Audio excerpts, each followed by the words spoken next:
Seminário Estadual sobre Reorganização Curricular.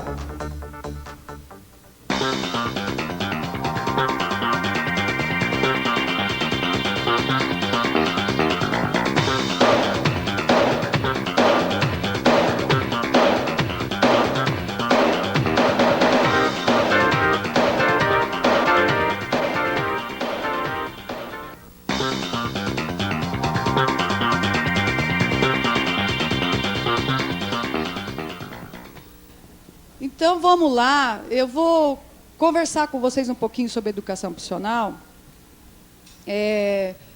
a partir, assim, do que significa esse tema no ensino, na educação, no processo escolar. Um pouco de uma história, mas só para a gente ter um referencial de análise. Não vou ter condição nenhuma de trabalhar com vocês assim, com data, com cronologia, nem com nomes, mas assim para nós entendermos para onde estamos indo com a educação profissional no país. E, em seguida, as reformas que estão sendo feitas a respeito na educação básica, na modalidade de educação profissional, e como isso está sendo concebido pelos gestores e também por nós, trabalhadores e trabalhadoras, tanto os trabalhadores em geral, quanto os trabalhadores de educação. Então, primeiro que eu queria estar dizendo para vocês, que esse tema de educação e trabalho é algo que sempre me encantou muito, e eu fui convidada praticamente, no início da minha formação de professora, no curso de pedagogia, a me especializar mais nessa problemática. A relação, como é que se dá a educação e o trabalho dentro do ensino, dentro da escola.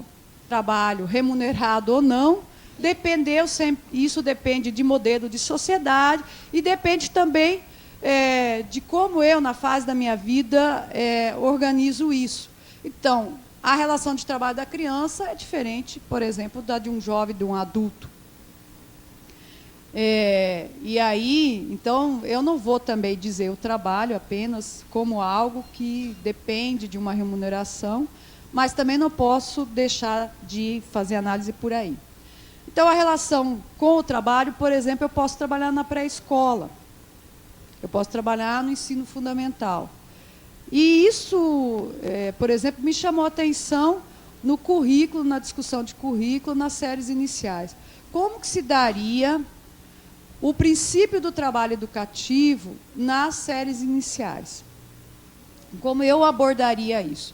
Então, foi um objeto de estudo do meu curso de especialização, e uma das reflexões, uma das conclusões que eu cheguei, era de que, para que eu trouxesse o eixo do trabalho nas séries iniciais, eu necessitaria trazer algo que é sonegado para os alunos, para os trabalhadores na escola, que é o trabalho voltado para uma metodologia científica. Então, quanto mais o trabalhador puder ter acesso ao conhecimento científico de como funcionam as leis da natureza, tanto mais ele vai ter o domínio sobre o processo de trabalho. E quanto mais ele tiver domínio sobre o processo de trabalho, menos ele vai fazer um trabalho alienado, que é algo que, nas nossas lutas enquanto trabalhadores,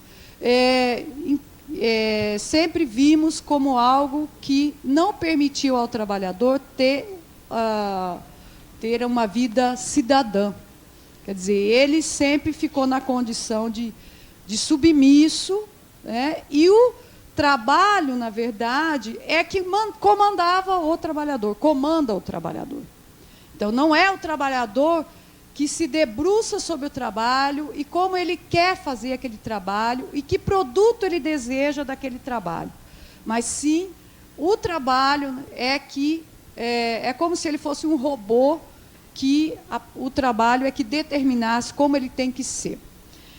Então, essa luta pela emancipação do trabalhador e que ele dominasse o processo do trabalho, significaria a gente ter dentro das nossas escolas, do nosso trabalho, de uma das conclusões que eu tirei, significaria nós trabalharmos com metodologia científica, que nós, se formos lá verificar na escola, vamos concluir que a maioria de nós não trabalha com metodologia científica. Nós trabalhamos ainda, ou pelo menos não trabalhamos para que a criança, né, ou mesmo o adulto, quando ele é aluno da nossa escola, ele não rompe com uma visão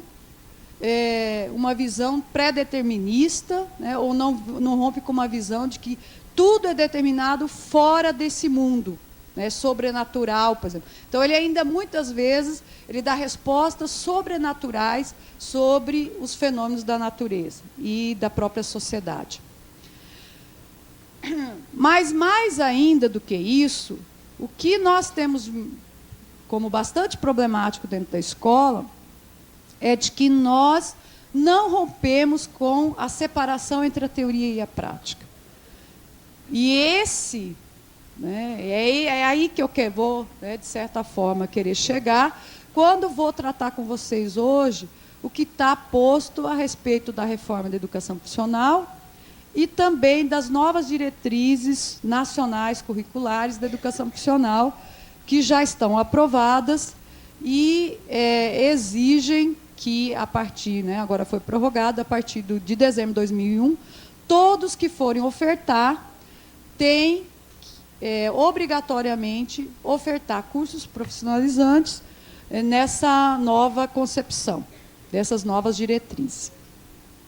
Então, até que ponto também, pelas reformas que a gente tem hoje da educação profissional, foi rompido o que a gente sempre considerou como um problema, a separação entre teoria e prática. Por quê?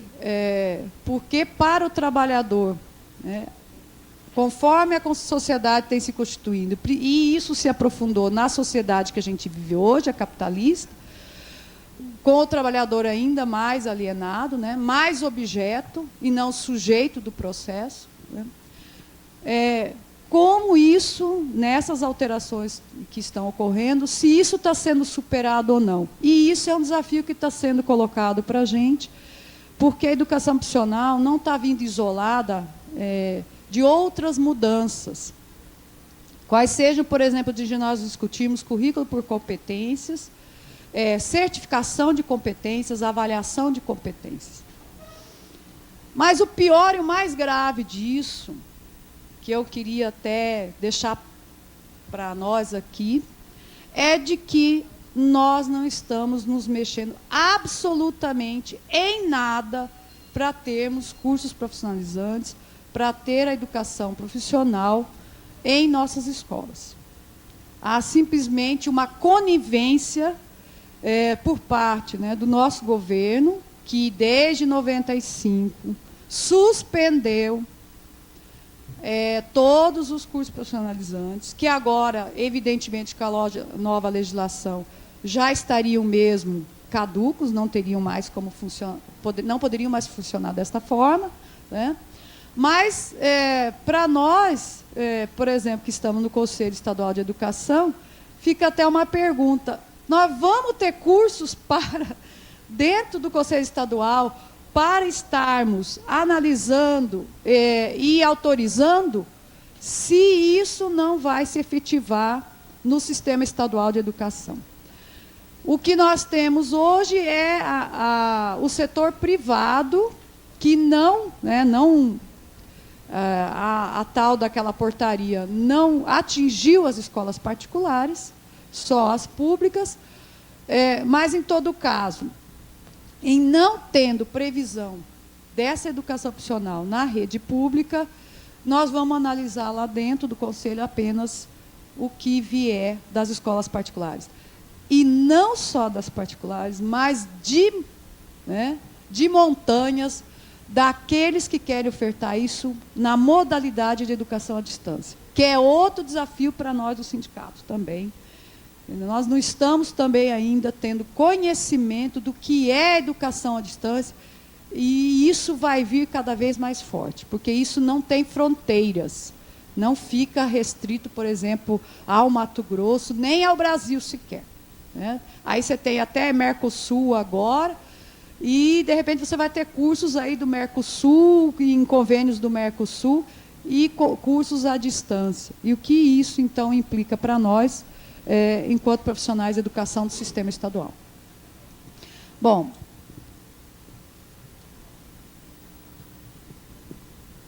então, continuando esse tema aí da educação profissional e da oferta, da democratização da oferta da educação profissional, fazendo um resumo, um apanhado, queria dizer para vocês que a oferta da educação profissional sempre foi muito problemática e se iniciou no começo desse século, dentro de escolas como oferta pública, muito timidamente, né?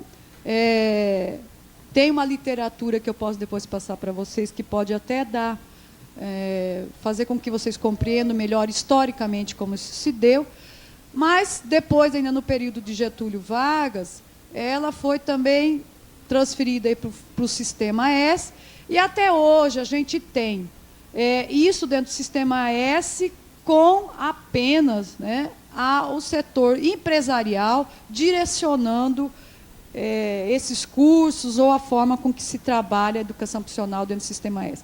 E a nossa luta sempre foi que se democratizasse o Sistema S, nós tivéssemos uma gestão tripartite, com empresários, Estado e o governo, mas ela ainda se mantém assim, né? E na própria rede pública, nós sabemos também o que foi a oferta da educação profissional, sempre com pouca estrutura, pouco laboratório, pouco ambiente também para o estágio, para a prática, né, supervisionada. E, muitas vezes, os cursos tiveram até uma qualidade a desejar. Por quê? Porque precisaria um financiamento forte para isso. E isso ainda não se verifica. E, com o que aconteceu nos últimos anos, por exemplo, com a Lei 5692, que estaria, de alguma maneira, fazendo com que no sistema público a gente tivesse a garantia da educação profissional, quando veio, né, uma lei que simplesmente derrubou tudo que fosse cursos propedêuticos, para que a gente tivesse só cursos profissionalizantes, e que resultou no que muitos de nós sabemos, né? Resultou de que ficaram alguns cursos, mas, inclusive, muitas vezes, com fachada de que era um curso profissionalizante, mas, no fundo, as aulas não tinham nada, não tinha relação nenhuma com isso. Então, se apresentava uma proposta curricular como curso profissionalizante, mas ele, na verdade, formava mesmo para a continuidade dos estudos e para a busca aí do ensino superior. E aí algumas escolas técnicas federais, né, tiveram melhor desempenho, com muito mais garantias, e criou-se também uma dicotomia dentro delas, né, de não formar necessariamente profissionais técnicos, mas muitas vezes preparar estudantes para prosseguimento de estudos no ensino superior. Então, isso também foi uma crítica feita, né? E, inclusive, começou-se a desmantelar as escolas técnicas federais, e hoje elas praticamente se sustentam na condição de subirem, né, na escala, e está oferecendo cursos tecnológicos de nível superior. E elas praticamente já absorveram totalmente a reforma. Qual reforma? A reforma que veio com a LDB, nós temos, então, só 2 níveis hoje, do nível da educação básica e o nível superior, e considerar que a educação profissional ficasse concomitante com o ensino médio, ou, como se diz, totalmente separado, quer dizer, com uma modalidade separada. Isso não era tão problemático ainda, na medida que não se tinha uma regulamentação ainda detalhando isso. Mas, em seguida, em 97, né, a LDB foi aprovada no final de 96, em 17 de abril de 97, foi aprovado o decreto 2208. E esse decreto foi fatal, quando, na sua, né, determina que não se possa mais ter as matrículas conjuntas. Quer dizer, nós temos que fazer matrícula separada da educação, do ensino médio, da educação profissional. Bom, aqui no Mato Grosso, como em 95 a gente já tinha aquela portaria, pelo menos na rede pública, isso daí não teve quase nem impacto, porque já estávamos eliminando as turmas, né, que tiveram a última matrícula já fechada, né, quer dizer, para a primeira matrícula não tinha mais fechada, e as turmas já estavam sendo eliminadas, concluindo, e não tínhamos mais renovação de matrícula. Então, o decreto veio e muitos sistemas imediatamente já providenciaram suas resoluções e fecharam, né, gradativamente aí a matrícula conjunta de cursos profissionalizantes que também davam, a formação de nível médio e também uma habilitação profissional. O decreto, então, necessitaria de outras regulamentações, e com as diretrizes curriculares que estavam no Conselho Nacional de Educação, muitas delas já aprovadas agora para a educação básica, né, exigiram que também para a educação profissional se fizesse as diretrizes próprias. Bom, e nessas diretrizes que foram debatidas em várias audiências públicas, o que se confirmou embora se tenha feito, né, inúmeras críticas do que significaria você definitivamente separar o ensino médio da educação profissional, e também de trabalhar isso, né, não mais em horário, né, compatível com a jornada do aluno. Quer dizer, o aluno teria que fazer 4, 5 anos para ter uma formação de nível médio técnico. E isso criaria, né, toda uma desmotivação, inclusive, na procura dessa formação. Bom, e ao mesmo tempo, sempre a gente precisa lembrar que nós tivemos dentro do próprio governo federal, uma mudança de quem é responsável, de quem organiza e de quem administra a educação profissional. E o que aconteceu também nesse interim é que o Ministério do Trabalho passou a assumir a educação profissional, a formação profissional, de nível básico. O que é nível básico? Nível básico é sem escolaridade ou escolaridade menos do que o ensino fundamental. E aí todos nós também sabemos o que significou os programas do Qualificar aqui no Mato Grosso, que são recursos do FAT, do Fundo de Amparo ao Trabalhador, né? E aí tudo isso dentro de um contexto de desemprego, usando então como propaganda para que o Qualificar fosse mesmo, né, admitido e também procurado, como algo que garantiria a empregabilidade.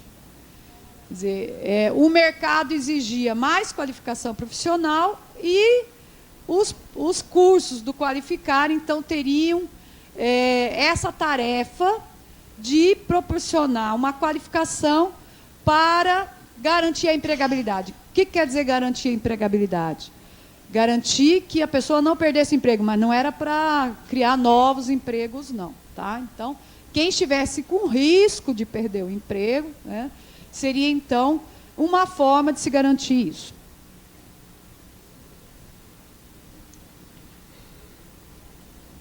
Então, veja bem o que se vai trazendo para a sociedade brasileira. Ao mesmo tempo, um Conselho Nacional de Educação, com uma proposta de diretrizes curriculares nacionais para a educação profissional, com uma proposta de primeiro mundo, compatível aí com o ensino de qualidade aí de primeiro mundo, e o Ministério do Trabalho trazendo um programa de formação do trabalhador para que ele tenha uma qualificação, pelo menos para garantir ele no emprego.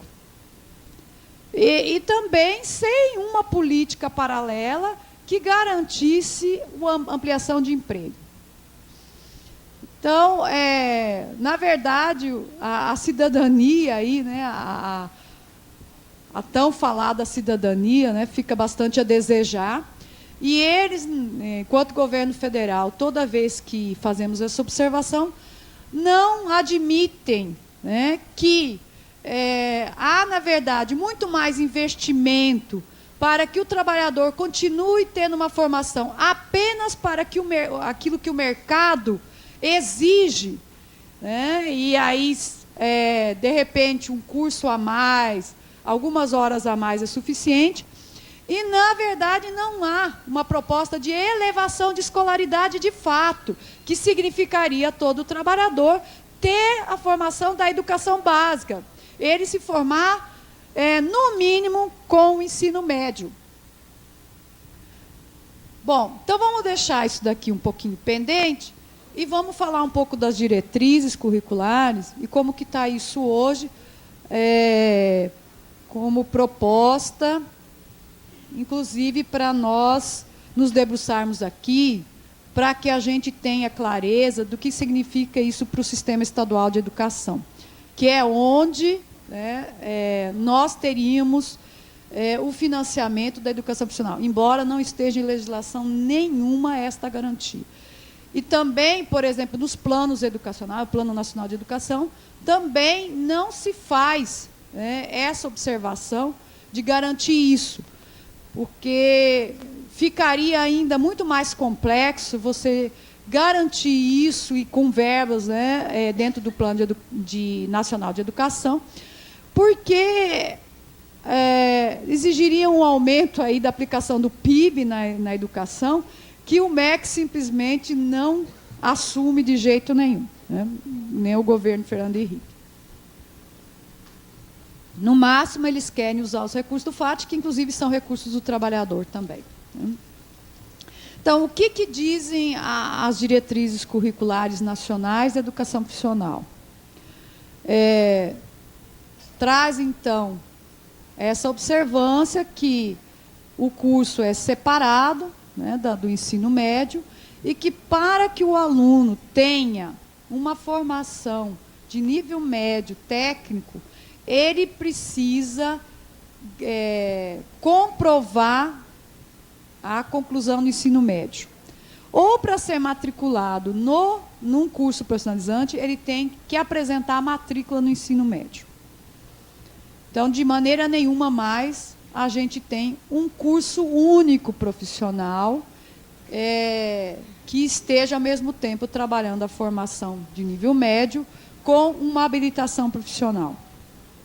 O único é o curso da escola normal. Então, é apenas essa formação que entra hoje como curso profissionalizante. E dentro desses cursos profissionalizantes, dividiu-se em 20 áreas como você organizaria esses cursos como uma formação mais ampla, que é a qualificação. E dentro dessa qualificação mais ampla, você ainda teria que definir qual é a habilitação que vai, né, ser concluída naquele curso. Então, para isso, são exigidos planos de curso que não vamos ter mais, como no parecer 45, que era da Lei 5.692, que dizia praticamente como você montaria o currículo conforme o curso, né? você não vai mais usar este parâmetro do parecer 45, que foi revogado, e agora vai ter essas 20 áreas para montar esses planos de curso. Essas 20 áreas não contemplam a educação. Foi, inclusive, algo que a gente tentou até argumentar com nós aqui, com o nosso exemplo de Mato Grosso, que a gente tem o curso de funcionário de escola, e que aí, então, eles teriam uma área própria, que é a área da educação, né, com várias habilitações, habilitação, por exemplo, de nutrição, etc. Né? Mas eles consideraram, no Conselho Nacional, o próprio relator do processo, de que estaria na área de gestão. E dentro da área de gestão, então, você teria várias habilitações. Então, não alteraram isso, mas está posto ainda nas diretrizes que essas 20 áreas seriam as áreas iniciais que podem ser ampliadas. Então, dependendo aí dos sistemas, das escolas que estejam solicitando novas áreas, elas então têm que ser informadas e constituídas, organizadas, para a gente ter outras áreas não contempladas dentro dessas 20. Essas 20 áreas têm, hoje, por parte do MEC, um referencial teórico, um referencial curricular, e cada área tem um livrinho, que, como sugestão, podem ser aproveitados para os planos de curso das escolas. Agora, os planos de curso são das escolas. Nem o Conselho Estadual de Educação vai apresentar nada sobre isso. É as escolas que têm que elaborar. Porém, esses planos de cursos vão estar num cadastro nacional. Este cadastro nacional, você vai lançar pela internet a proposta do plano, e ele vai ficar lá, como se ficasse hibernando, para que fosse avaliado, considerado como um plano de curso viável, e aí sim, a partir disso, ele vai circular como um plano de curso que pode, inclusive, ser utilizado por escolas, instituições. Bom, então, gente, cada área dessas 20 vai ter uma carga horária já pré-estabelecida mínima. E aí precisa se consultar como vai se distribuir isso. Agora, como o que está previsto nas diretrizes é que o projeto da escola é que vai distribuir isso. Isso também está criando também muitas dúvidas para quem já está, inclusive, dentro das novas diretrizes. Então, a gente tem acompanhado no país quem já implantou o curso profissional já dentro dessa nova concepção, que é de você ter, por exemplo, 1.000 horas para uma área, e aí você distribuir essas 1.000 horas para uma formação específica, de uma área profissional específica, e prevendo uma habilitação. Então, por exemplo, você pode ter a área de gestão, a habilitação para contabilidade. E aí, como que você vai montar esse curso? Então, o que diz nas diretrizes é que você vai ter que contemplar competências. No artigo 8º, você vai ter que formar para competências requeridas pela educação profissional. Quais seriam? Competências básicas, constituídas no ensino fundamental e médio, competências profissionais gerais, que são comuns aos técnicos de cada área, e as competências profissionais de cada qualificação e habilitação. Então, você tem que contemplar essas 3 competências. E como você vai trabalhar qual seria o resultado ou a avaliação desse aluno? Você vai ter que demonstrar no seu plano de curso, comprovar como vai ser o perfil final deste aluno. Agora, vamos perguntar para nós mesmos. O que é perfil profissional final? Então, o que é competências até? Que é um assunto também polêmico, é uma conceituação polêmica que pode ter inúmeras interpretações. Agora, se a gente às vezes não tem ainda sequer um domínio conceitual mesmo, quem dirá eu explicitar isso lá no plano de curso? Como que você vai, dentro da formação lá, contemplar essas competências? Primeiro, no meu entender, que essas competências do fundamental e do médio já não dá para trabalhar dentro de 1.000 e 1.200 horas, 800 horas. Elas já teriam que estar garantidas pela formação já que o aluno vinha fazendo. E as profissionais gerais? Né? Como é que eu vou, inclusive, montar isso? Né? Que aulas eu vou ter? Que matérias ou que áreas de conhecimento eu vou ter para contemplar isso? E como cada área também, como ela vai se constituir? Por exemplo, mecanografia, que é uma coisa antiga, né? Como é que ela vai garantir essa competência? Esse estudo. E aí, gente, nós não podemos, né, dentro do que está sendo proposto aí, nos valer mais de conteúdos. Terminou estudo por conteúdos. Tá? Quer dizer, não se fala mais em conteúdo, se fala em competências e perfil final. Tá? Bom, então, aí, quem está um pouco mais rápido em relação a isso é o próprio Sistema S. Inclusive, o relator das diretrizes, ele é do Sistema S, que é o conselheiro Francisco Cordão.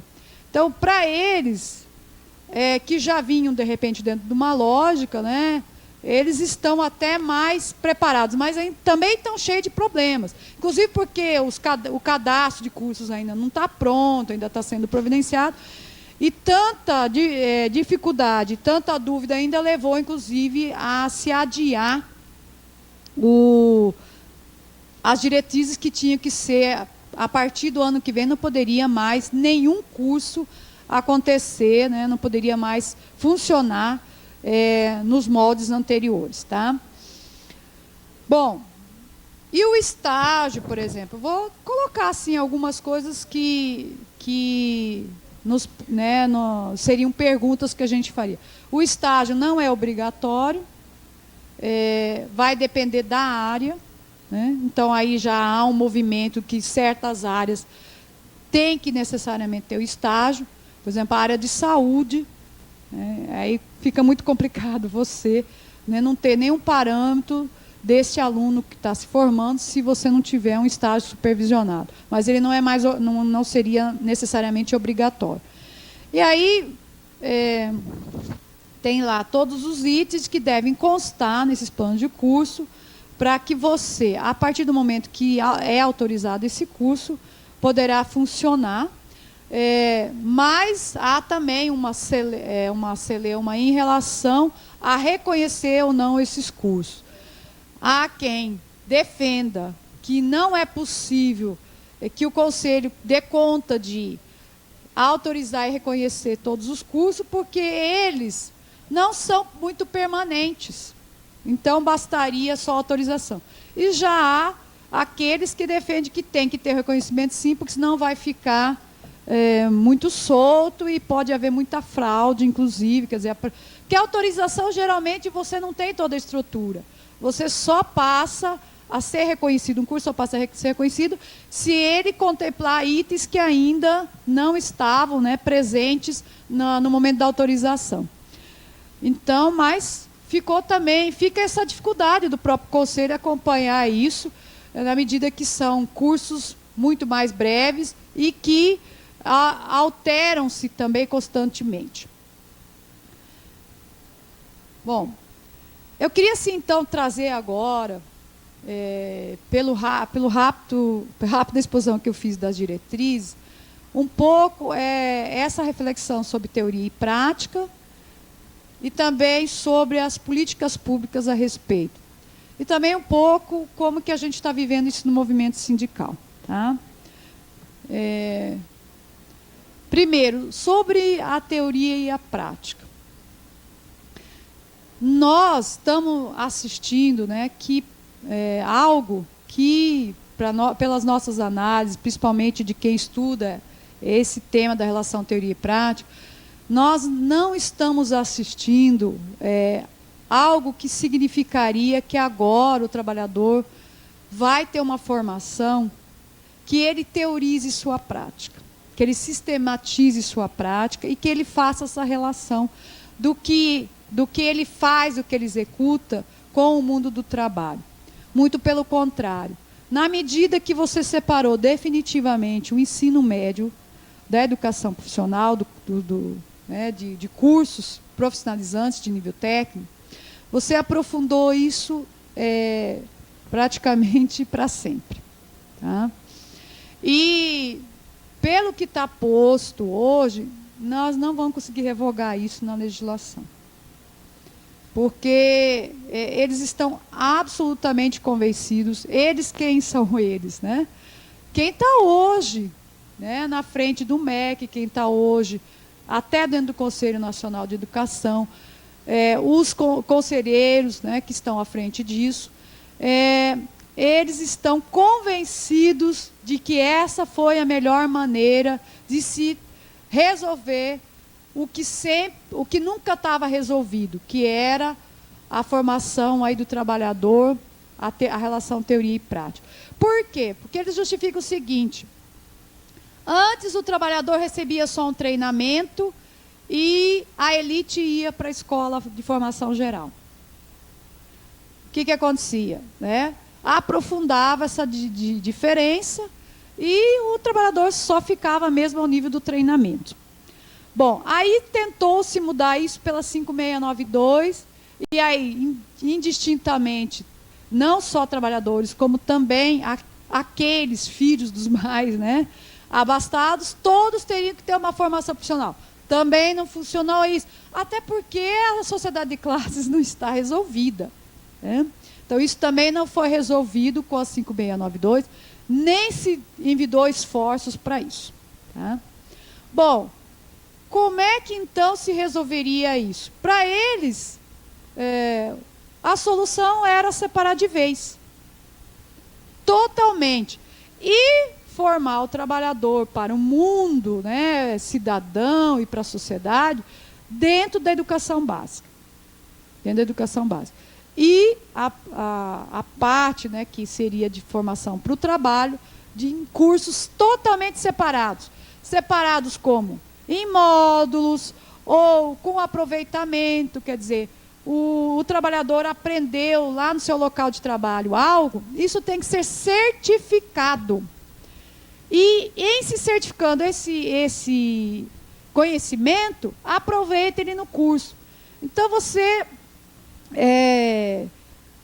faz, de certa forma, algo que a gente sempre quis, né, sempre desejou, que era do trabalhador, dentro da sua formação, fazer a relação do estudo científico e cultural que ela estivesse fazendo com o seu trabalho.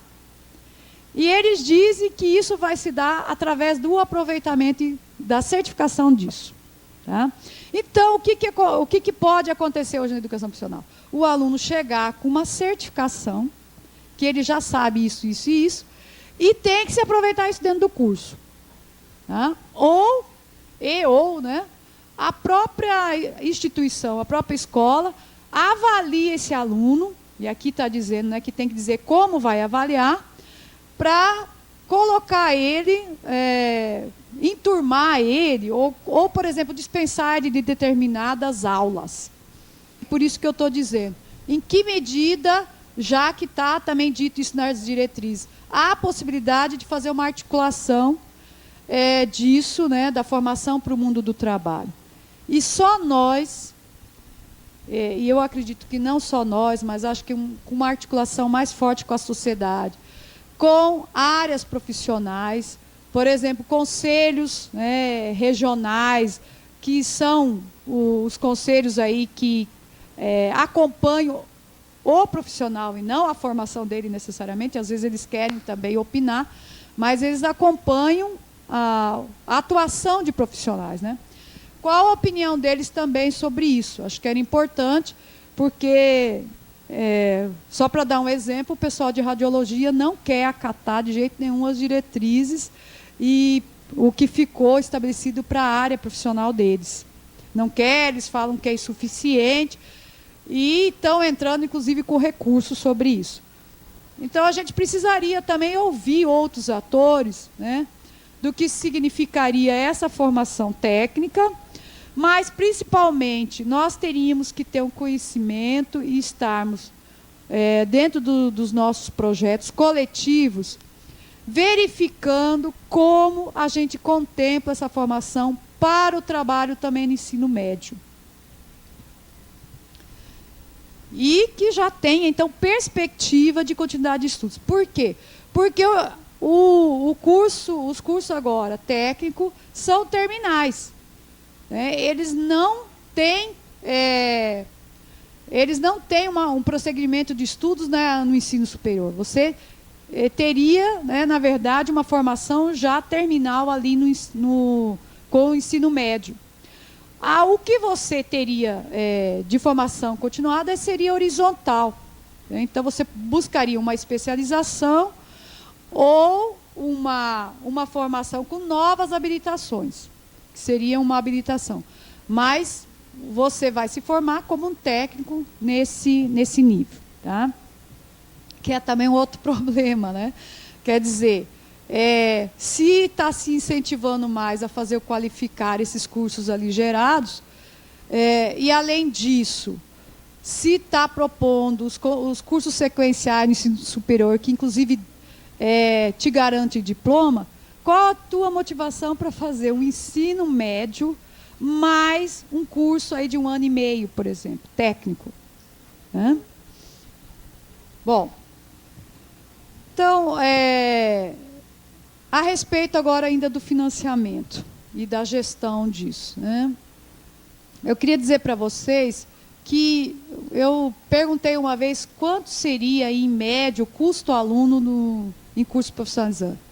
Então, eu vi de um professor que estava trabalhando isso dentro do Plano Nacional de Educação, o professor Marcelino, que seria em torno de R$2.000 anuais. Então, um custo muito elevado, né? Pelo que hoje a gente tem aí de 300 e poucos reais para o ensino fundamental e médio, né? E que não está no cenário, no horizonte que isso vai se alterar. Bom, então, o que nós teríamos, então, de horizonte a respeito disso? Né? Nós precisamos, pelo menos, ter claro de que em alguns setores o público não vai atuar mesmo. Né? E aí, na situação do Brasil, né, que diferente de outros países, por exemplo, como na Alemanha, que há um trabalho mais articulado entre governo, patrão, né, empresário e trabalhador, inclusive na gestão desses cursos, quer dizer, é um investimento, mas porque eles têm uma visão um pouco diferenciada de nós. Qual seria? De eles terem uma economia forte, deles terem a qualificação dos seus trabalhadores para garantir a competitividade, né? E a gente tem uma realidade diferente do Brasil. O que o ensino médio tem que... o que eu tenho que aprender no ensino médio que vai me ajudar depois lá no curso técnico? Essa que é a pergunta. Tá? Então, nas diretrizes curriculares do ensino médio, nacionais, eu até falei com a Maria Antônia, precisava reproduzir para esse nosso seminário, mas é um material extenso. Mas nós precisamos estudar isso para encontrar as brechas nessa legislação e montar projetos dentro do que nós desejamos, dentro do que nós queremos. Então, formar para competências, né, que é o grande boom da história. Competências para quê? Que competências eu quero e para que eu quero essas competências? Então, isso tem que estar, pelo menos, discutido dentro do meu grupo, do meu coletivo de professores dentro da escola. Bom, a Maria Antônia colocou aqui já que faltam 15 minutos, menos de 15. E eu também não queria abusar de vocês, nem do meu improviso muito mal feito aqui, de vocês agora, né, já tem muitas pessoas erguendo a mão, da gente poder ouvir de vocês mais também, inclusive nos municípios, como é que se está tratando isso, nas escolas, o que se tem de intenções, e o que a gente poderia até tirar como alguns encaminhamentos aqui no final, para que a diretoria, né, que tem exaustivamente colocado lá na sua pauta de negociação, que a gente propõe o ensino profissionalizante aí como oferta pública, né, o ensino médio regular, com qualidade, ampliado, etc., etc. Mas se a gente não tem isso enquanto algo, né, trabalhado nas nossas escolas, inclusive, achei muito importante, num dos seminários que eu participei, sobre a educação profissional, uma professora da Unicamp, ela insistiu muito nisso. Não sei se quiseram ouvir, né, quem era representante do governo lá, ela insistiu que nós temos que planejar mais, que nós temos que ter pelo menos 6 horas semanais para planejamento coletivo, né, e que se esse plano de curso não for um plano da comunidade escolar, não vai dar em nada. Por mais que, por exemplo, né, você tenha das diretrizes, do parecer, ele é lindo, é como o professor Passos falou ontem aqui. É aquele marido maravilhoso, né, que a mulher dele nem conhecia. Então, ele é um espetáculo. É tudo que a gente queria. É uma formação que vou dizer assim, é de um outro mundo, não é um mundo em que há conflito social, em que há desemprego, entre a disputa de recursos, e há ainda uma sociedade muito elitizada, né? Então, eles simplesmente parece que varreram todos os conflitos sociais e puseram ali uma proposta que na sua teorização, extremamente bonita, mas na sua operacionalização é que vem os porém, inclusive em relação à nossa desqualificação para isso. Quer dizer, nós estamos preparados dentro da escola, inclusive para montar esses planos de curso, né? E como também vamos garantir que não só esses planos de curso sejam autorizados pelo Conselho, mas que sejam bancados pelo governo estadual. Bancados em termos de montar o curso lá dentro da escola, ter um quadro docente para isso, né? Ter, por exemplo, contribuições de outros profissionais de outras áreas para montar esse plano de curso. Por exemplo, eu preciso de um geólogo, então, de repente, eu vou ter que ter, em determinados momentos, esse geólogo ali junto trabalhando comigo, né? E, evidentemente, precisamos de um salário bastante motivador também, para que a gente seja inovador, né? Porque com certos patamares, a gente, de salariais, muitas vezes a gente dobra, né, cruza os braços e fala assim, com o que eu ganho, né, não dá muito mesmo para eu... Por que eu tenho que queimar tanto fosfato assim, né? Mas é isso, né, pensar no pedagógico, que é a nossa organização dentro da escola, para ter esse projeto pedagógico, mas também pensar como nós vamos pressionar para ter esses cursos na rede pública e como vamos dar a ele um caráter, tentar salvar o que já foi jogado no lixo, que é a relação teoria e prática. E também, por último mesmo, ter muito claro que o que nós temos de cursos aí, que sindicatos estão oferecendo, né, a CUT mesmo, ela investe bastante na sua escola de formação. Nós temos projetos dentro da CUT, inclusive de ampliação de escolaridade, projetos de formação profissional, né, mas que não são tarefa, a princípio, de sindicatos. Qual é o papel do sindicato? Então, a princípio, não são. Então, a gente pode ter mesmo o movimento sindical estreitamente ligado à escola. Eu ouvi a professora que representou a Centec no Fórum de Conselhos Estaduais agora, dizendo que nós, dos Conselhos Estaduais, temos que conversar mais com os empresários, com o setor produtivo, para saber o que o setor produtivo quer e o que quer, inclusive dentro dos planos de curso. No meu entender, eu não vou sentar com o Olacir de Moraes para saber que qualificação profissional que ele quer para quem trabalha nas suas fazendas lá. Mas eu tenho, sim, que investir para que todos, os atores que tenham que opinar a respeito disso, ainda numa sociedade capitalista, seja governo, seja trabalhadores, seja empresários, nós é que temos que sentar para dizer que proposta nós queremos de formação profissional, porque também não adianta dizer que os empresários vão ficar fora, porque não é isso que nós estamos vivendo. Mas temos que estar qualificados para opinar e exigir mesmo que a gente tenha uma forma mais democrática de organizar aí a educação profissional e fazer com que ela seja cada vez mais democratizada e financiada pelo poder público. Obrigada. Vamos para as perguntas.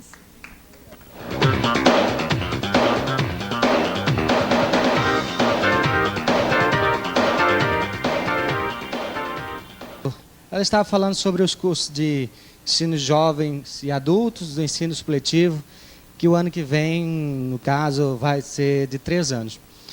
Eu acredito que isso foi um ganho, vai ser um ganho de qualidade, pelo seguinte: a maioria dos jovens, principalmente no período noturno, é sabido que eles procuravam os cursos de suplência para poder terminar antes, Eu acredito que ela falou em subtração de conteúdo. Hoje o conteúdo não é tão importante, Claro, tem a sua importância, mas tem certos conteúdos que nós, professores, sabemos que não são muito relevantes e que, com uma análise cuidadosa, nós podemos enxugar um pouco desse conteúdo.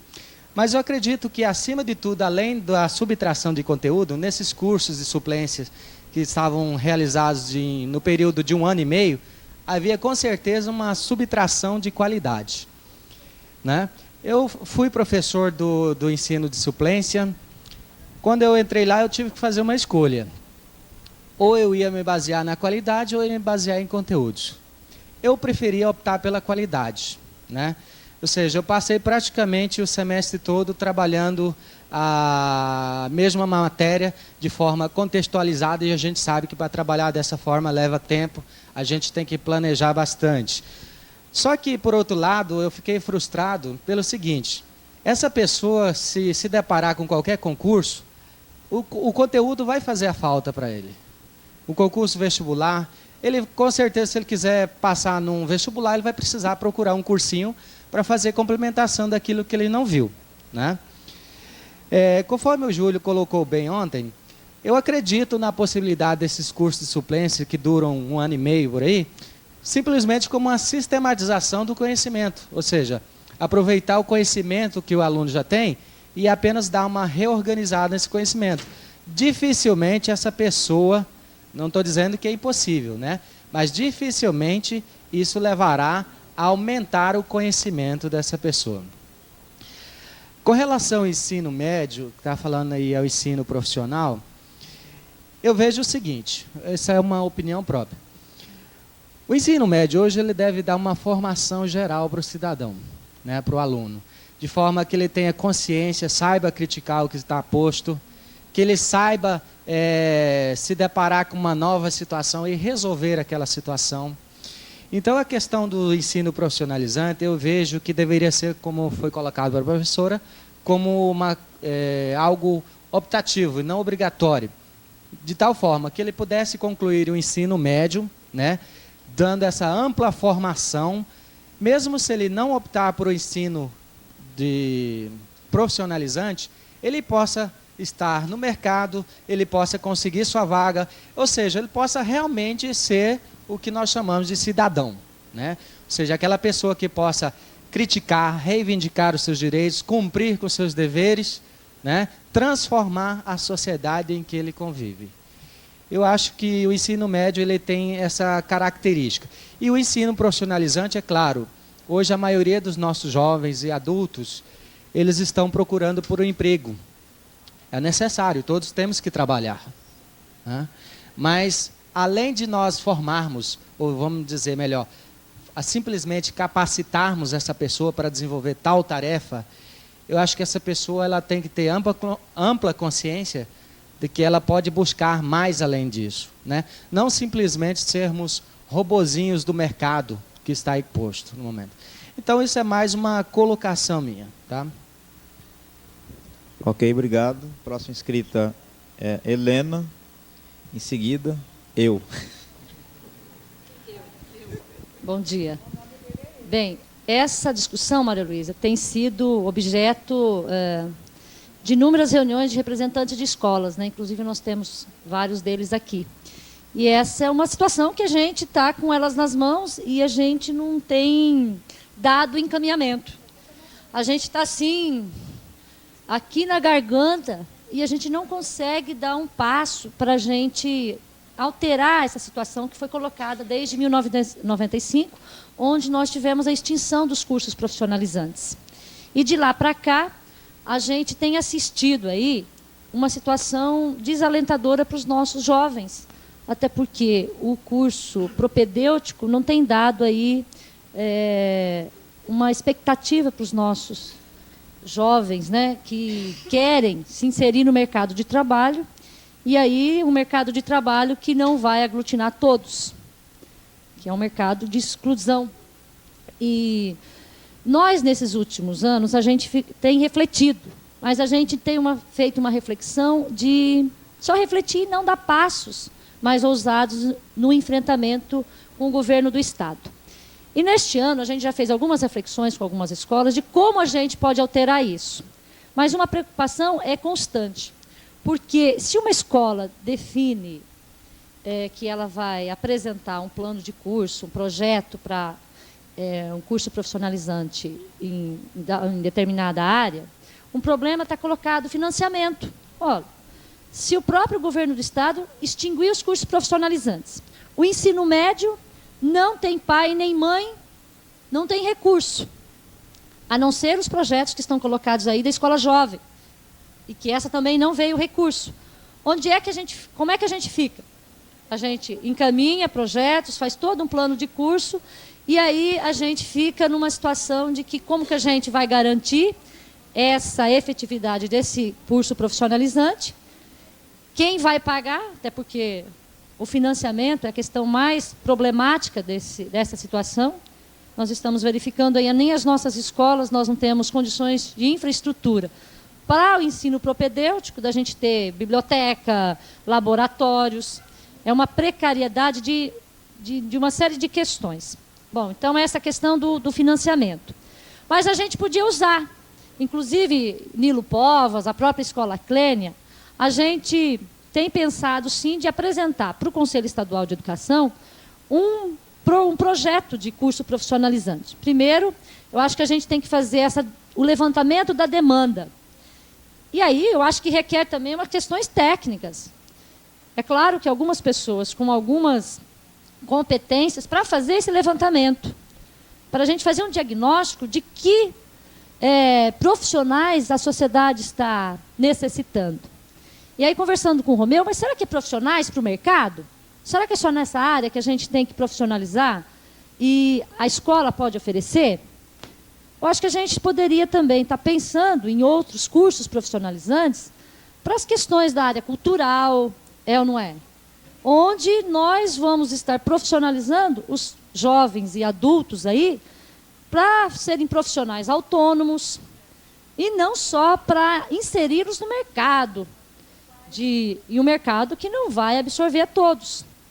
Mas essa é a grande dificuldade, Maria Luísa. Inclusive, uma das grandes dificuldades para a gente fazer o plano de curso ou um projeto, você sabe que até de fazer o projeto, Bom, como é que a gente vai fazer esse projeto? Bom, primeiro você tem que fazer a demanda, fazer um diagnóstico, um plano de curso. O plano de curso, olha, até o plano de curso a gente está com dificuldade de fazer esse plano, até porque ele tem todo um aspecto técnico que tem que ser aprovado pelo Conselho Estadual de Educação. Mas isso a gente pode requisitar pessoas que têm essa habilidade, não há o problema. Mas uma da questão é a demanda que a gente vai ofertar. O que nós vamos ofertar? Isso. Então, acho que nós temos acho que a gente tem que ter outras fontes, além de oferecer cursos para o mercado. Acho que a gente poderia estar fazendo um grupo de estudo para ver que outras áreas de formação profissional e que dê conta de atender algumas demandas na área cultural, na área enfim, nessas áreas onde a gente vai formar também cidadãos autônomos para inserir aí na sociedade. Ok? Obrigada. Alguém fez um questionamento aqui em relação ao Senfor. Inclusive, eu fui procurado pelos novos trabalhadores do Senfor devido a uma exposição que fora feita em Sinop em relação à folha de pagamento do Senfor, e as pessoas vieram bravos, né, dizendo que não estavam ganhando todo aquele recurso. Aí eu colocava para eles que então eles deveriam estar procurando esclarecimento via governo do Estado, até porque dados foram colocados em relação à folha de pagamento do Senfor, que estaria altíssimo. Então o recurso estaria indo para outras pessoas que não eram eles, né? Mas em relação ainda ao Senfor, na cidade em que eu trabalho, nós temos, ou seja, estão construindo o Senfor. Alguém perguntou como que está o andamento do Senfor. O que a gente tem de informação é que estão executando a obra. As pessoas que vão trabalhar no Senfor já estão instaladas no Cefapro, tá certo? Elas estão lá, não sei qual é o trabalho que elas estão fazendo. Esses dias teve um grupo que foi para os Estados Unidos, fazia visita em algumas escolas americanas, coisas nesse sentido, tá ok? E ainda não oficializaram, mas eles já estão solicitando, né, de forma informal, das escolas aí currículo de professor que queiram estar trabalhando no Senfor, dizendo que vão estar precisando de agora, no primeiro momento, para professor de todas as áreas. Outra questão que eu queria fazer uma reflexão aqui é em relação à escola de suplência, até porque nós tínhamos uma escola de suplência na cidade. Com essa questão da evasão escolar, nós tivemos aí essa escola sendo redividida, ou seja, está sendo ofertado suplência em diversas outras escolas. Porque era 6 meses apenas, era uma situação mais atrativa para os alunos. Aí o que a gente tinha? Até aluno que chegava para a gente dizia o seguinte: bom, eu posso entrar no ensino regular aqui, brincar da largura do vento até o meio do ano, tá certo? No meio do ano para frente eu consigo uma vaga lá na escola de suplência e acabo terminando o meu curso junto com os outros mesmo. Então, acredito que uma questão aí de dar uma reordenada no tempo dos alunos, tá? Foi uma situação bastante interessante. Aí, Maria Luísa, uma reflexão seria o seguinte: hoje, com a falta de curso superior que a gente não tem na cidade, com o ensino médio que a gente está tendo hoje, que, não sei, não é uma situação tão atrativa assim para os alunos, e com os Cefapro sendo instalados aí nas cidades, o Senfor, se isso já não estaria gerando uma concorrência para o esvaziamento, tá ok, do ensino médio, até porque as pessoas quando procuram a escola, ao terminar, eles querem já ter espaço aí no mercado de trabalho. E uma outra questão que eu gostaria de chamar para reflexão é em relação aos 25% que pode ser trabalhado de acordo com as características regionais e que pode também, colocado aqui, ser trabalhado aí a educação profissional. Esses dias a gente fazendo uma discussão na escola, o grande problema que nós tivemos, tá certo? Foi em relação à questão de quando a gente discute currículo, a gente discute espaço de trabalho, tá ok? Quem é que estaria, tá ok? Quando a gente olha para a escola e os profissionais lotados naquela unidade escolar, quem é que estaria apto a estar trabalhando um conteúdo para a educação profissional? Se poderia estar indo buscar o profissional lá fora para poder trabalhar esses 25%, tá certo? Ou se estaria aproveitando os profissionais da própria escola. E a grande interrogação e a grande indignação do pessoal é o seguinte: ó, se for para poder buscar lá fora, fica difícil, porque aí de nós seremos 25% a menos que ficaremos sem espaço de trabalho. A gente entende que a reflexão também não deve partir somente por aí, mas é uma situação que está posta hoje e que a escola vai ter que se rebolar. Tá, okay? Porque com o Cefap, o Senfor, entrando na concorrência aí com o ensino médio, tá, ok? O que a gente vai ter de atrativo na escola para que esses alunos permaneçam nela. Desculpem aí, próxima inscrita, Maria Antônia. Em seguida, Dalvina, de Campo Verde. Quase me contemplou, parecida, o meu questionamento é parecido com o que o Henrique acaba de colocar. Se o ensino médio ele pode ser complementado pela educação profissional, Maria Luísa, nós não teríamos aí condições, então, de encaminhar uma proposta de ensino médio já com o ensino profissional na sua terminalidade, ou não sei de que forma seria, se pode ser junto, pode ser não só na terminalidade, mas encaminhar uma proposta nesse sentido, de ensino médio complementado com educação profissional, da gente fazer sempre essa defesa, da gente poder já, na nossa escola, poder fazer isso, estabelecendo uma carga para além das 2.400 horas, complementando ensino profissional, para a gente não ficar aí cair nessa questão, ou se é obrigatório você ter educação profissional somente nos centros que a lei exige, né? Que aí é SESI, SENAI, SENAC, que é o Sistema S, que a gente não fique com isso, né? Ou se a gente pode articular também com esse Sistema S, estabelecendo a nossa proposta nas nossas escolas de ensino médio do Estado, deixar a terminalidade com o ensino profissional articulado com o SESI, SENAI, SENAC ou qualquer outra instituição. A todos. Eu já fui contemplada com as perguntas que eu iria fazer, mas agora só vou complementar para a Maria Luísa. A questão dos 3 anos, né? Eu sou professora do EJA, né? Ultimamente agora não estou atuando, mas eu fiz um curso que a SEDUC ofereceu para coordenadores de escolas do EJA, né? Da Educação de Jovens e Adultos. E foi este ano que ele foi oferecido, um curso somente para coordenadores por município, né? Foi feito esse curso sobre avaliação, né? Eles colocaram como que deveria ser a avaliação e foi discutida como que deve ser a avaliação dentro do EJA, né? Porque a avaliação deve ser de uma forma diferenciada, né? E eu achei assim uma pena que só foi para os coordenadores, era para repassar para todas as outras escolas, não sei se foi possível. Lá em Campo Verde a gente não conseguiu passar para todos o pessoal que trabalha com EJA, por falta de interesse da própria escola, né? Outra pergunta que eu queria saber é essa questão de 3 anos. É que nesse curso que a gente fez, ninguém falou de 3 anos, ou queria mudar. E sim que os conteúdos mínimos devem ser enxugados, né? Ser feito esse trabalho assim, de uma forma por área. Todos os professores por área devem se reunir e fazer enxugamento dos conteúdos, sempre avaliando a necessidade da escola, do município, que é diferente de um município para o outro.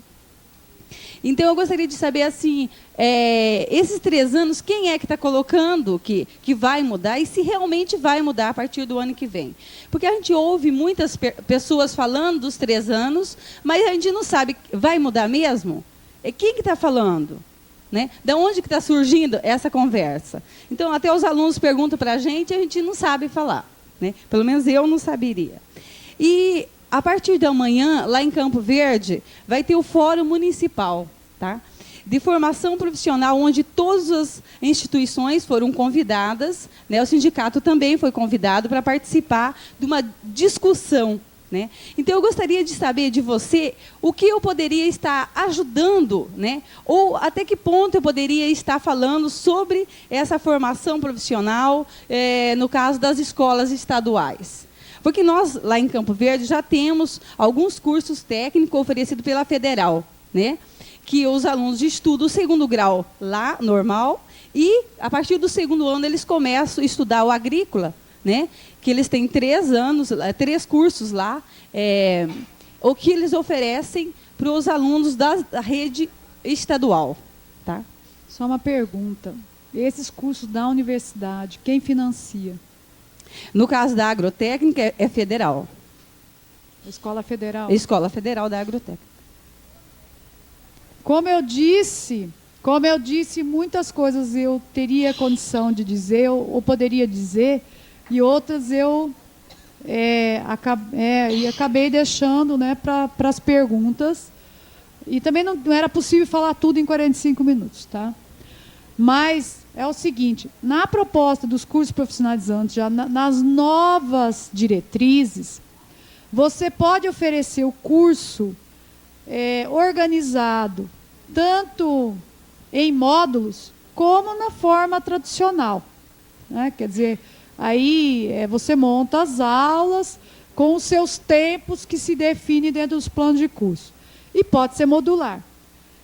O modular passou a ser muito atraente, inclusive, porque ajuda muito ao gestor trazer o curso em módulo. Por que que ajuda? Porque ele contrata só para o módulo. Né? Então, ele monta ali apenas para o módulo. E aí depende muito de como está isso previsto no projeto. Se o projeto propõe fazer o curso em módulos, né, então é assim que ele vai ser ofertado. Tá? E aí, agora você está dizendo que oferecer a qualificação de pessoal técnico e apoio. Eu não tenho conhecimento se há uma proposta em oferecer. O que eu tenho a dizer a respeito?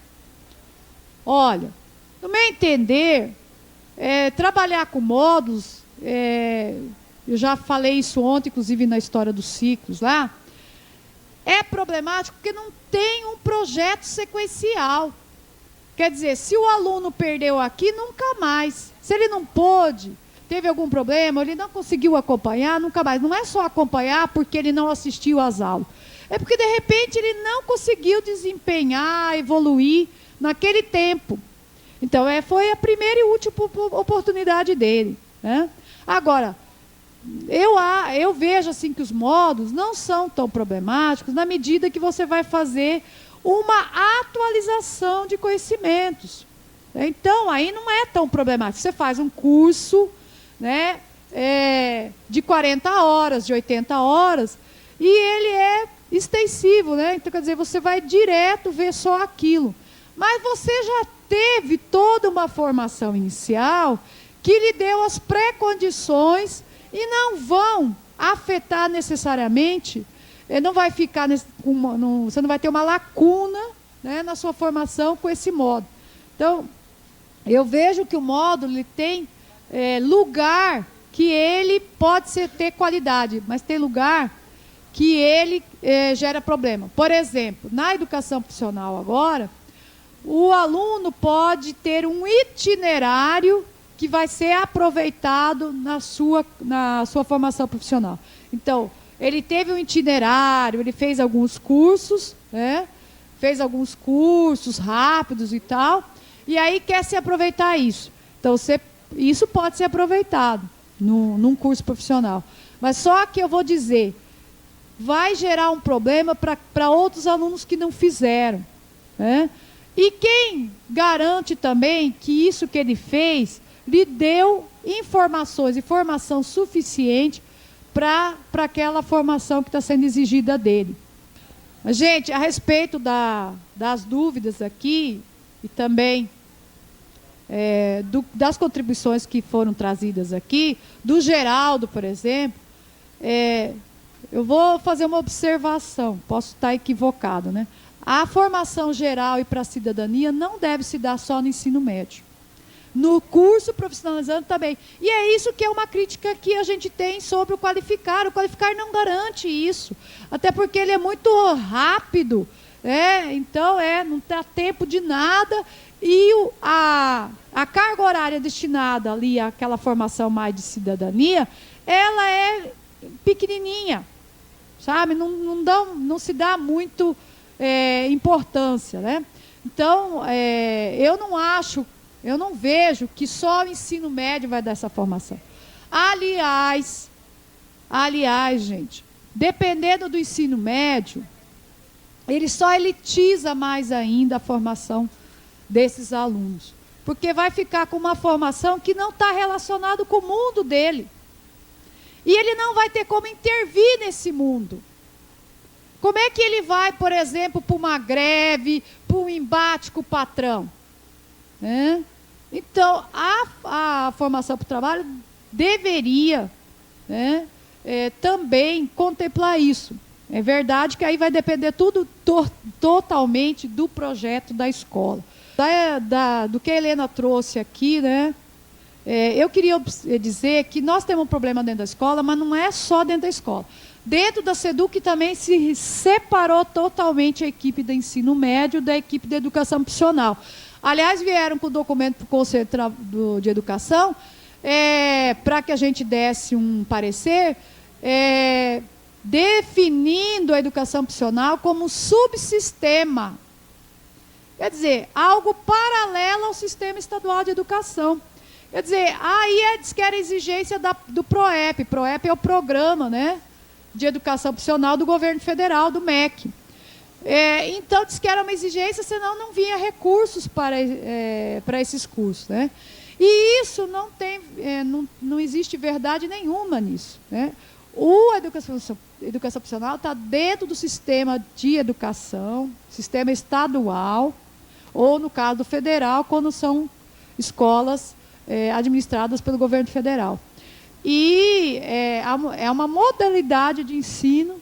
Né? Eles queriam até criar um conselho separado, essa era a ideia do Abílio, fazer um conselho, uma câmara só da educação profissional. Simplesmente a educação profissional não teria nada a ver com a educação básica, com o sistema de ensino nosso, de educação. Né? Bom, Henrique, é que eu estou dizendo, vocês desculpem, mas eu estou trazendo o que podia ter sido dito na primeira parte. Sobre o que o Henrique trouxe do Senfor. Uma coisa que me preocupa muito, se esse pessoal do Senfor está dentro da carreira. Se vai ter concurso, está dentro da carreira. Tá? Que as tais consultorias virou um emprego maravilhoso, né? Inclusive disputa aí, concorre com a gente que tem um projeto mais coletivo de carreira. Né? Então, e desmonta toda a história de gestão democrática, né? Quer dizer, da gente ter unidade nas lutas, né? Então, cria um segmento à parte. Então, agora o Senfor, gente, ele está previsto para atender o nível básico. O que é o nível básico? São aqueles cursos para quem não tem escolaridade ou não tem nem o fundamental. Tá? E, aliás, é o que o Sistema S, mais 70% do que é atendido pelo Sistema S é nível básico. Eles têm pouca atuação no nível médio. Tá? E o programa do FAT também. É praticamente só nível básico. Isso que eu estou dizendo é incoerência. Não vai haver elevação de escolaridade, de formação geral dos trabalhadores, porque se está ainda apostando nisso. Tá? Se está ainda investindo nisso, e é uma falácia dizer que o trabalhador vai ter uma formação mais ampla agora. O nível técnico vai acabar ficando só um enfeite, né? Se continuar as políticas continuarem nessa direção. Sobre agora o ensino médio articulado com a educação profissional. O que está previsto nas diretrizes é uma articulação independente. Tá? Então, se está lá, articulação é independente. Não pode mais ter educação profissional no ensino médio. E, aliás, os 25% seria, 600 horas? Não tem, eu acho que nenhuma área profissional que você dê conta de fazer 600 horas. Tá? Não tem como fazer formação profissional dentro das 2.400 horas do ensino médio. Não tem. Você não vai dar diploma. Diploma você só vai dar mediante dois documentos. O certificado de ensino médio e o certificado do curso profissionalizante, se você cumpriu tudo direitinho, aí você vai ter o diploma de nível técnico. Então, você vai ter que fazer para além das 2.400 horas, tá? E cumprir esse mínimo que está aqui nas diretrizes, dentro das novas regras. Eu vi uma conversa que, por exemplo, depois eu falo isso, eu estava querendo relacionar com a educação de jovens e adultos, mas deixa eu só fechar isso aqui primeiro, você não confunde as ideias. O que a gente está dizendo de articulação do ensino médio com a educação profissional? E é algo que eu quero estudar mais. Eu pedi para a professora Cássia Kunzer, ela tem um texto sobre centros públicos de formação profissional, que ela faz orientações, sugestões de como articular isso dentro dos centros públicos de formação profissional. Então, significaria o quê? Você, no ensino médio, preparar para o trabalho. O que é preparar para o trabalho dentro do ensino médio? Então, tem que primeiro contemplar isso. Depois, dentro dos 25%, o que eu posso fazer? Eu posso, por exemplo, já trabalhar na aprendizagem o que seria pré-requisitos para determinadas áreas. Então, para a saúde, o que eu tenho que dar ênfase nos 25%? Daria ênfase mais, por exemplo, para a biologia, né, para a química, tá? Ou até algumas noções gerais que depois, para a saúde, já garantiriam um curso, né, com mais qualidade. E aí, então, eu tenho que ter uma noção. E aí, o que é a articulação do ensino médico profissional? É ter uma noção de que esse aluno vai continuar os estudos em quais áreas. Eu acho, eu acho que até é uma coisa de você ter isso já previamente trabalhado na matrícula, né? Que, por exemplo, lá nos 25%, você vai ter tantos alunos fazendo para a área de saúde. Então, organizar os 25% para isso. Professora, a senhora perguntou a respeito das mobilizações nos municípios quanto aos cursos, né, de formação profissional. Então, lá no meu município, tem uma escola que tinha o curso de magistério, que foi fechado, né, por ocasião da resolução.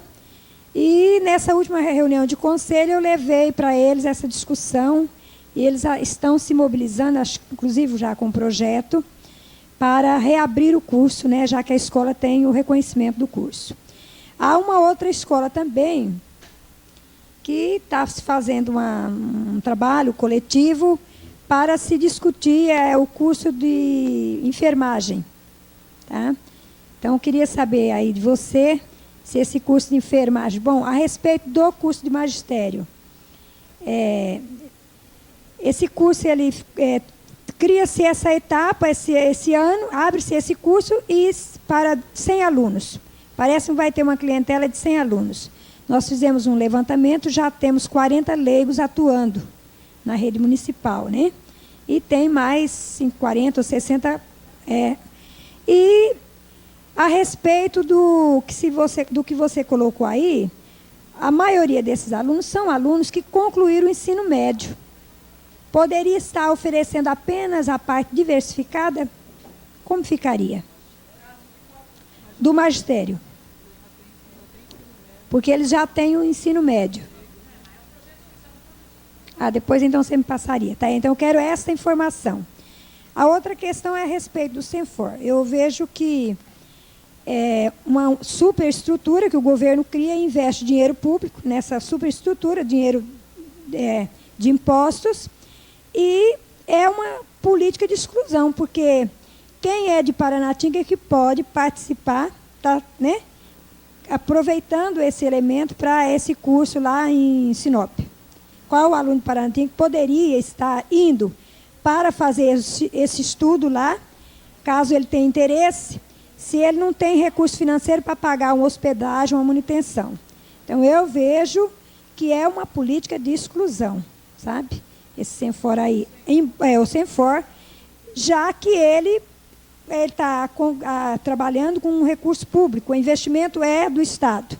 Embora o governo venha buscar parcerias, por outro lado, eu vejo que há um descompromisso por parte do governo, não sei, vejo assim, quando se fecha os cursos técnicos e abre essa política para uma terciarização. É uma terciarização, terciariza, né? Entenderam aí a linguagem? Então, eu não sei, eu estou vendo isso. Porque está havendo, então, o quê? Uma escola mista. Não é isso? Vai ficar mais ou menos uma escola mista? Então, aí eu vejo, então, que é uma forma, como a senhora colocou aí, de criar mais uma vez o desestímulo para o ensino médio. Então, fica essa preocupação aí da gente também nesse sentido. Bom, primeiro, só esclarecendo que as alterações que o Conselho Estadual vai estar encaminhando às escolas não é no mérito da Resolução 180. E aí as pessoas estão aqui falando de curso de educação de jovens e adultos em 3 anos. 3 anos é o médio. E a alteração que o Conselho vai encaminhar não é no mérito do tempo, na organização, mas é na adequação. As escolas terão um tempo maior para se adequar às novas resolução aí que está sendo proposta. Né? Então é bom a gente ter claro isso. Nós não vamos alterar esse tempo não, de 3 para 1,5 nem nada. Porque nós já vimos o que significou esse 1 ano e meio e o que estava por detrás. Bom, nossa preocupação, quando nós colocamos em pauta a discussão de educação profissional, é para a gente tomar um cuidado. Primeiro, nós não somos nem favoráveis nem contrários, mas o que pode significar se a gente enveredar apenas para a educação profissional, descolada da educação geral, da educação básica. Nossa, aqui a lei complementar coloca como estratégica a educação. Então, nós precisamos enfatizar muito essa história do ensino médio, nossas escolas precisam discutir, e a gente não cair na esparrela de preocupar apenas com a educação profissional, que o governo federal e o governo estadual não têm nenhuma política de escolarização de continuidade. Né? Então, nós queríamos chamar atenção para isso. E aí a Maria Luísa tocava em vários pontos. Certificação por competência, que competência e essas coisas todas. A CUT está fazendo uma discussão, a CUT Nacional fazendo uma discussão, e nós já temos aí uma avaliação que os centros, em outros países que também já implantaram a certificação, em alguns não deram em nada. Foram criação de grandes elefantes para fábricas mais, o Saeb está aí e tal, para fazer. Quem que certifica? Quem que fará a certificação dos cursos de educação profissional? Descolada da educação geral, da educação básica. São os centros. Porto Alegre criou o centro público, que faz essa certificação. Mato Grosso, qual é a proposta? Né? E aí, dentro todas essas situações, está uma figura. Nós teremos professor, né, profissional, educador, ou que eles já mencionam aí de educador profissional. Qual dessas figuras fará parte desses centros de formação? Né? E aí o companheiro lá de Barão de Melgaço, quando perguntava sobre o projeto de profissionalização modular, o sindicato, quando elaborou o primeiro projeto de profissionalização, apontava para a Secretaria de Educação, e que não foi aproveitada, a educação à distância. Como é que isso se dará? Como é que nós poderíamos estar trabalhando a profissionalização desses profissionais já, né, trabalhando a sua profissionalização dentro já das conformidades da educação à distância. Não foi aproveitado, mas ainda nós não terminamos e vamos estar reelaborando esse projeto. E aí, Maria Luísa, só para fechar mesmo, tá bem, Henrique? Foi distribuído nos encontros com diretores e diretoras um caderno, um conjunto de cadernos. Conjunto de cadernos que é retrógrado, que traz várias coisas superadas, mas que, no entanto, a secretaria ainda não, eu não tenho conhecimento se ela já recolheu ou já deu a informação que aquilo não deve ser um receituário. Principalmente grade, formatação de diplomas, carga horária engessada. Eu queria que você abordasse um pouco para as pessoas, ao sair daqui, voltassem a discutir nas escolas o engessamento no momento que a gente diz que temos liberdade para formular. E aí vem os cadernos prontos, com grade, tudo fechado. Ok, Kiko. Bom dia. Só aproveitando a fala da Cida, para dizer uma fala do Miguel Arroio também no Seminário Nacional de Educação, que a nossa educação é a única que figura nas páginas policiais, porque nós vivemos sempre em grades. Tá? Então era muito interessante a fala dele nesse sentido, lembrando que a Cida está dizendo aqui que de repente a gente fala de abertura e as coisas continuam sendo engessadas. Eu acho que talvez não vai dar tempo de fazer essa discussão, mas seria muito importante que, na verdade, a maioria de nós não sabemos direito o que é o Senfor. E teria que ter trabalhado, pontuado melhor essa questão do Senfor, Cefapro, enquanto estruturação para a questão do ensino profissionalizante. Tá certo? Um ponto que foi tocado aqui muito rapidamente foi a questão de como ficará a situação do profissional. Porque no primeiro momento, tá, o Senfor vai funcionar, num primeiro momento, eu não sei se eles ampliaram essa discussão, tá, porque não participei, sinceramente, disso, até porque está uma coisa muito fechada, muito difícil de você entrar nessa questão.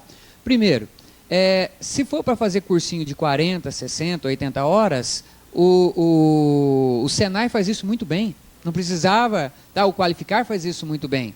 Tá? Em que pese, tá, a formação, para que vai servir o Senfor?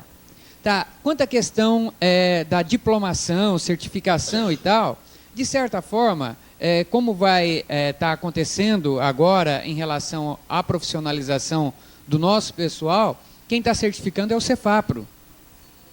Tá. Então tem uma discussão, depois tem uma outra questão de uma certificação para quem só tem o ensino básico, como que vai ficar e não sei o quê. Aliás, o fundamental, tá? É uma outra situação. Se a gente já tem um organismo, tá, de ser bem ou mal, ele está aí para fazer esse tipo de papel, eu acho que a gente tinha que trabalhar, direcionar um pouco como proposta que o Cefapro tivesse essa capacitação, até como escola. Se ele existe já, tá certo? A gente aceitando ou não aceitando, está institucionalizado.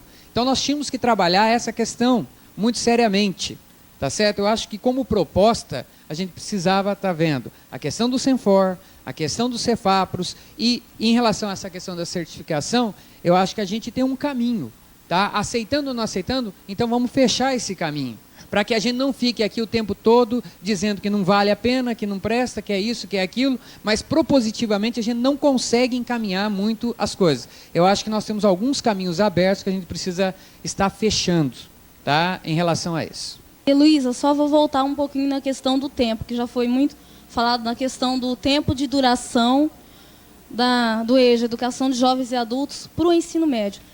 Na medida que nós recebemos a resolução, teve assim, muita discussão na escola referente ao peso desse tempo. Embora a gente sabe que 1 ano e meio só não estava mais cumprindo com o objetivo, mas foi muito colocado no fato de que implicaria mais ainda a reestruturação do conteúdo mais significativo, mais de acordo com a realidade do aluno, que ele poderia mais aproveitar no dia a dia. Mas que a escola estava pensando em montar um projeto, uma contraproposta, com apenas 2 fases de 800 horas. Mas, pelo que a gente viu aqui, está amarrado essas 3 fases de 800 e vai ser complicado alterar alguma coisa nesse sentido. Aí teve um interesse pelo semipresencial, que aí é 50%, que a resolução fala, mas a única questão preocupante é que deixa que os exames supletivos em massa que estaria certificando esses estudos. Aí ficou essa dúvida. Todos daqui para frente, para estar fazendo esses exames em massa, vão ter que ter esse vínculo com a escola no semipresencial, ou a escola acaba oferecendo esse semipresencial e quem está fora do sistema também vai continuar fazendo esses provões, né, igual a gente escuta falar. Então ficou meio em dúvida aí essa polêmica. Porque, de repente, a escola vai oferecer o semipresencial também, que é uma outra proposta, mas se quem está sem vínculo com a escola acaba fazendo e tendo a chance de passar, às vezes não é o interesse dele ter um vínculo com a escola em 50%. Por um lado é positivo, pelo fato dele já estar tendo um conhecimento, um preparo melhor, mas às vezes a maioria não vê assim. Então ficou essas preocupações, esses questionamentos. Tá, então é o seguinte, eu acho que é importante o Kiko terminou dizendo o que nós vamos fazer amanhã. Vamos sair do seminário daqui com as mãos, como a Helena disse, atadas, amarradas e cheias de vontade de fazer, mas com as mãos assim fechadas e sem possibilidade de abrir para nós nos movermos, né? Então, eu já tinha dado essa dica aqui, que a gente tem, porque centros públicos de formação profissional, gente, essa proposta veio do movimento dos trabalhadores, gente. É uma proposta, né, muito mais dos movimentos populares e dos trabalhadores, e não é uma política de governo oficial. Então, quando ficou na Lei 49, isso foi até interessante. É uma proposta da CUT e que, de certa forma, com o FAT, houve um certo desvio. Eu tenho essa impressão que houve um certo desvio. A gente começou a investir muito no FAT, nos recursos do FAT, e, principalmente, movimento de outros trabalhadores deixaram de lado uma bandeira nossa, que era esses centros públicos de formação profissional, como um direito do cidadão, do trabalhador, ter um local onde ele sistematize o processo de trabalho, onde ele adquira mais conhecimento enquanto profissional de alguma área, né? Isso eu não estou nem... eu não estou nem dizendo quem ainda está excluído desse processo, porque os excluídos ainda é um problema maior.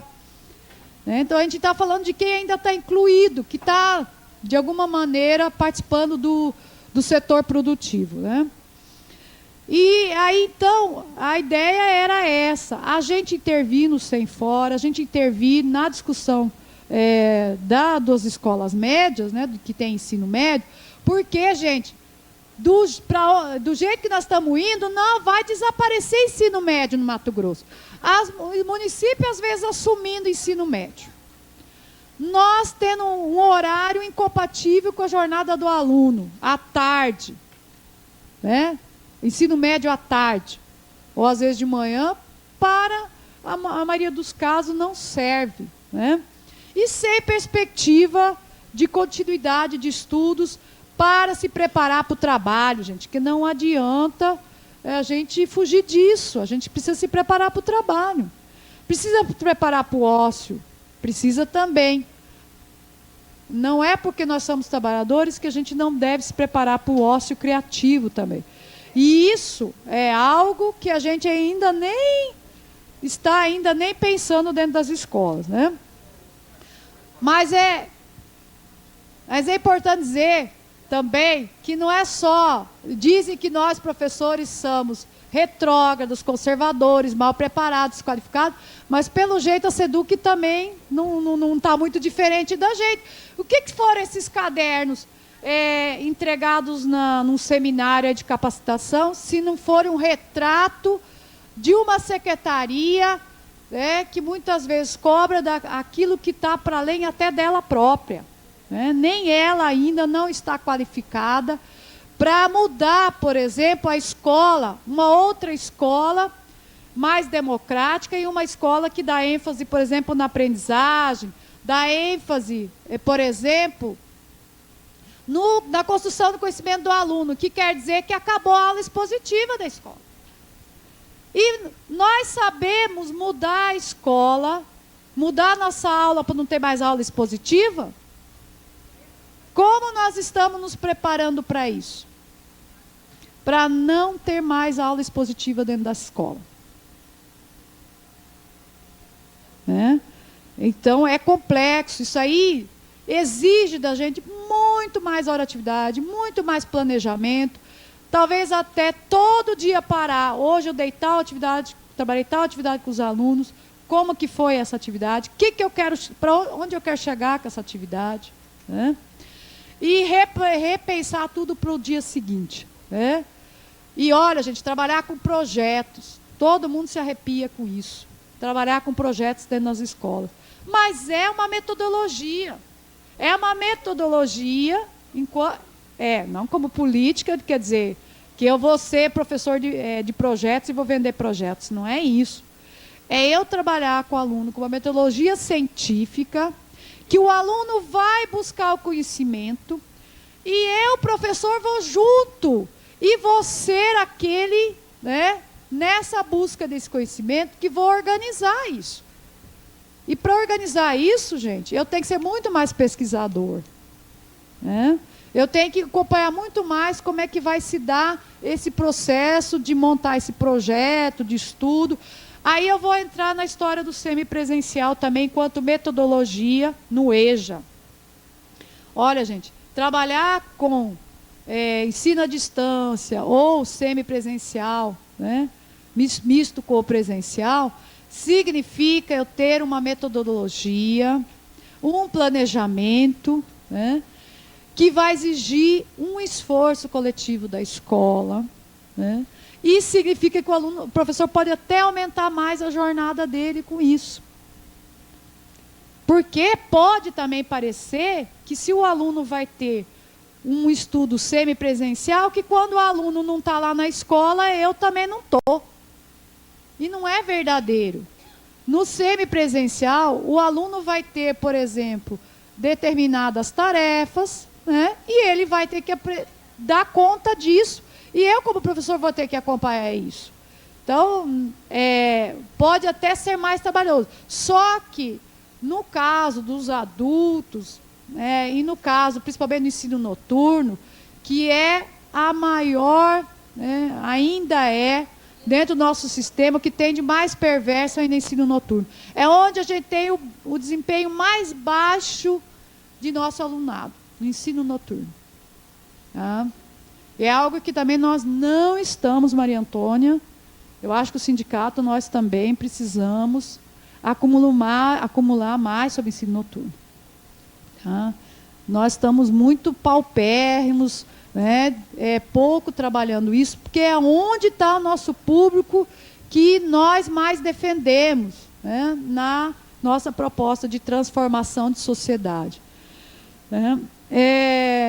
Já indo, então, aí para fechar, eu estou dizendo o seguinte: nós temos que ser proponentes, né, nas nossas escolas, nos qualificar para isso, exigir tempo para isso, exigir formação continuada, programas de formação continuada, para que a gente, enquanto sujeitos desse trabalho nosso, lá nas escolas e no sistema, traga alterações que vão ser, de fato, alterações para melhorar a qualidade social da educação. O que é qualidade social? É a qualidade em que vai se garantir a aprendizagem, né, para a inserção no mundo do trabalho, no mundo social, e vai garantir mesmo conhecimento básico, né, principalmente vai garantir a humanização no sentido de nós e nossos alunos podermos fazer opções. Eu vi isso e comungo com isso. Nós temos que poder fazer opções. E para fazer opção, eu tenho que conhecer os dois lados. E como é que eu conheço os dois lados? Esse é o desafio, conhecer os dois lados. E na história dos ciclos, na história da educação profissional, do ensino médio, da educação de jovens e adultos, todos nós temos que ter pré-condições ou criar as condições para fazermos opções. E aí também, inclusive, saber defender essas opções e avaliar constantemente essas nossas opções. Então, por último, gente, o que está também de desafio é a avaliação. E não saiu a Conferência Estadual de Educação. No Congresso do Sintep sinalizou-se essa conferência, mas ela não está nem marcada ainda, nem tem comissão. Oficialmente não está ainda marcada. E do que eu conheço, vai ser uma empurração de barriga isso. Então, a gente também tem que sair aqui desse seminário nosso, tirando aí, para os nossos instâncias, essa nossa pressão para acontecer a conferência, para ter o fórum estadual, porque essas políticas de educação não vão se resolver apenas com greve também. Né? Não é, a greve é um instrumento forte, mas não é único. Tá? E fechando, então, eu queria saber se vocês querem ainda fazer mais alguma pergunta que eu deixei de responder. Tá, do aproveitamento. Olha, são situações e situações. Não existe você fazer complementação porque você fez ensino médio. Não existe. O que existe é programas e projetos. Projeto para professor leigo, pró-formação, são projetos especiais. Agora, não tem como você montar um curso de 2.000 horas, 1.200 horas, né, para quem já fez ensino médio. Agora, você pode, dentro do curso normal, aproveitar quem já fez. Gente, eu queria falar, me despedir, né, dizendo que agradeço muito vocês terem ficado aqui. Agradeço muito vocês terem ficado aqui, com todas as dificuldades que foi a minha exposição. E eu gostaria muito que a gente trocasse mais ideias e puxasse mais isso que é algo que está adormecido, que é a educação profissional. Tá? E dizer também que, embora a gente tenha inúmeros desafios, e concordo com a pesquisa da CNTE que diz, no final, que a gente quer ser Deus, mas nós não somos deuses, e não vamos transformar algo que está posto aí apenas sozinhos. Nós temos que ter mesmo mais articulação com outros atores, mas também não esperar sempre só por eles. Né? Vamos agir e, desde já, dizer agora no final do ano, voltar para as nossas escolas, gente. O ano que vem, o que nós vamos fazer com o ensino médio, com a educação profissional? Né? E, de repente, até articular algumas propostas que sejam piloto e que incentive outros também a resgatar a educação profissional dentro da rede pública. Gente, brigadão mesmo e até à tarde, tá? Seminário Estadual sobre Reorganização Curricular.